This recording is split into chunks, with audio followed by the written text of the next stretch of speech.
Assalamualaikum warahmatullahi wabarakatuh. Nama saya Muhammad Ramadhani dari kelas BSA D1. Di sini saya akan menjelaskan tentang sejarah linguistik umum dan sejarah linguistik Arab. Secara etimologi, kata linguistik diserap dari bahasa Latin, yaitu lingua, yang berarti bahasa. Dalam bahasa Inggris, disebut linguistik, artinya ilmu bahasa. Kata linguistik kemudian diserap oleh bahasa Indonesia menjadi linguistik, dengan makna yang sama, yaitu ilmu tentang bahasa atau telaah bahasa secara ilmiah.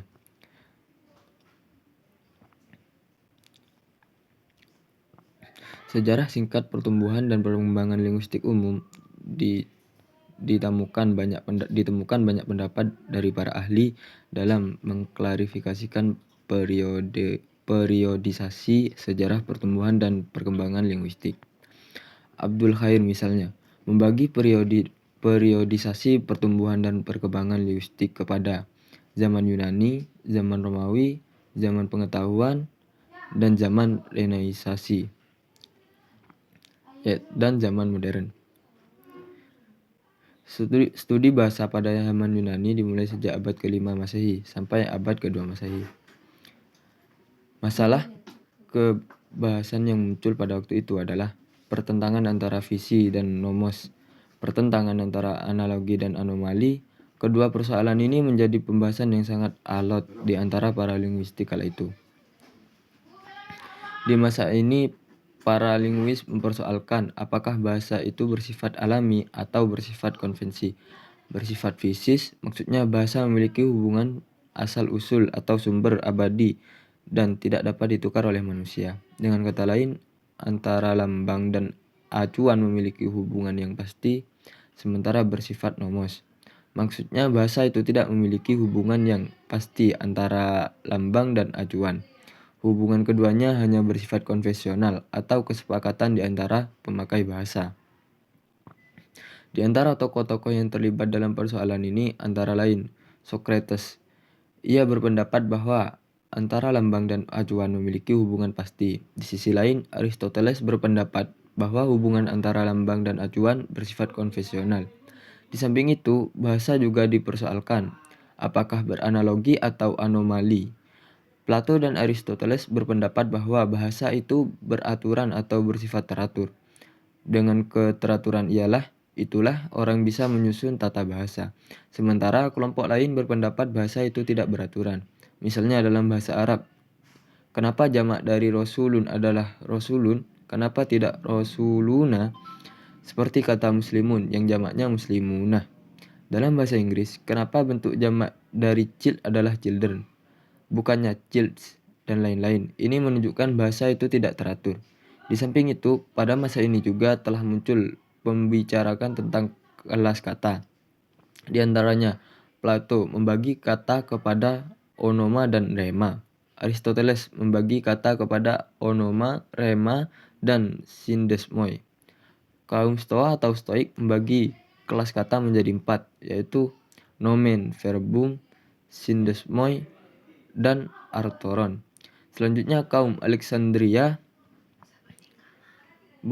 di dalam bukunya menyebutkan bahwa kelas kata dibagi kepada 8, yaitu onoma, rema, metosce, artoron, dan antomia, potesis, epirema, dan sindesmoi. Zaman Romawi merupakan kelanjutan dari zaman Yunani. Orang-orang Romawi banyak mendapat pengalaman dari kemajuan Yunanisme sebelumnya. Tokoh-tokoh terkenal pada zaman Romawi antara lain adalah Varro dengan karyanya De Lingua Latina dan Priscilla dengan karyanya Institutionis Grammaticae.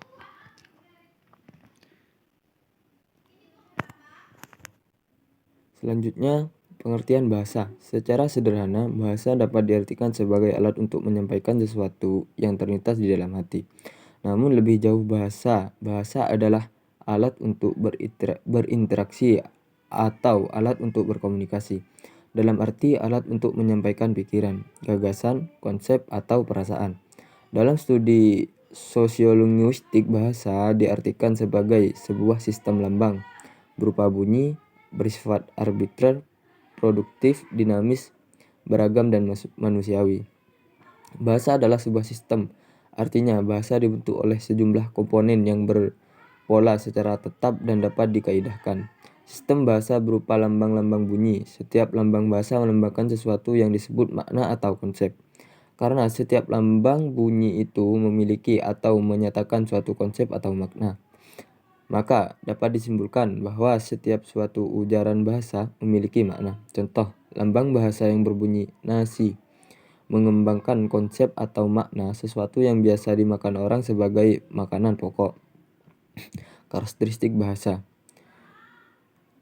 Telah disebutkan di atas bahwa bahasa adalah sebuah sistem berupa bunyi, bersifat arbitrer, produktif dan dinamis, beragam dan manusiawi.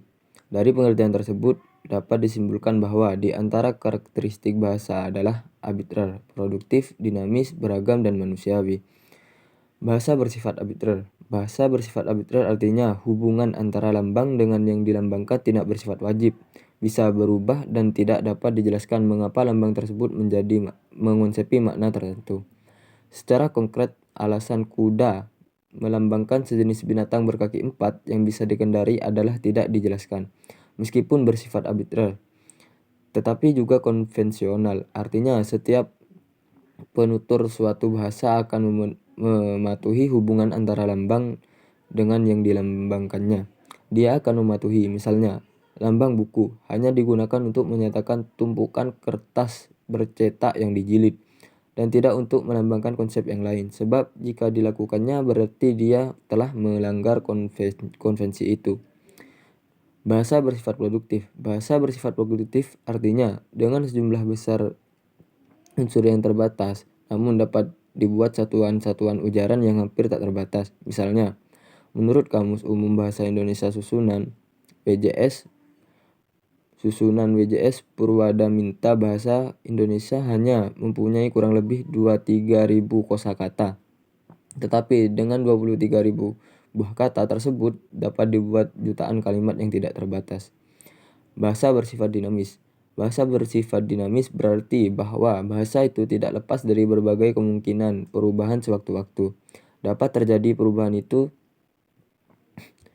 pada tataran apa saja: fonologis, morfologis, sintaksis, semantik, dan leksikon. Pada setiap waktu mungkin saja terdapat kosakata baru yang muncul, tetapi juga ada kosakata lama yang tenggelam, tidak digunakan lagi.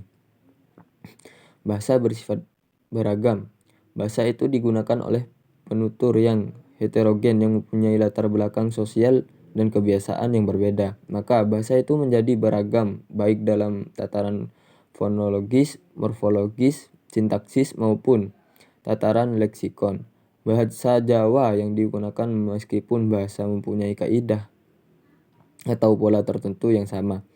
Namun karena di Surabaya berbeda dengan yang digunakan di Yogyakarta, begitu juga bahasa Arab yang digunakan di Mesir berbeda dengan yang digunakan di Arab Saudi. Bahasa bersifat manusiawi. Bahasa sebagai alat komunikasi verbal hanya dimiliki manusia. Hewan tidak mempunyai bahasa. Yang dimiliki hewan sebagai alat komunikasi yang berupa bunyi atau gerak isyarat, tidak bersifat produktif dan dinamis. Manusia dalam menguasai bahasa bukanlah secara instingtif atau naluriah, tapi dengan cara belajar. Hewan tidak mampu untuk mempelajari bahasa manusia. Oleh karena itu, dikatakan bahwa bahasa itu bersifat manusiawi. Mungkin itu saja materi yang dapat saya sampaikan. Kurang lebihnya mohon maaf. Assalamualaikum warahmatullahi wabarakatuh.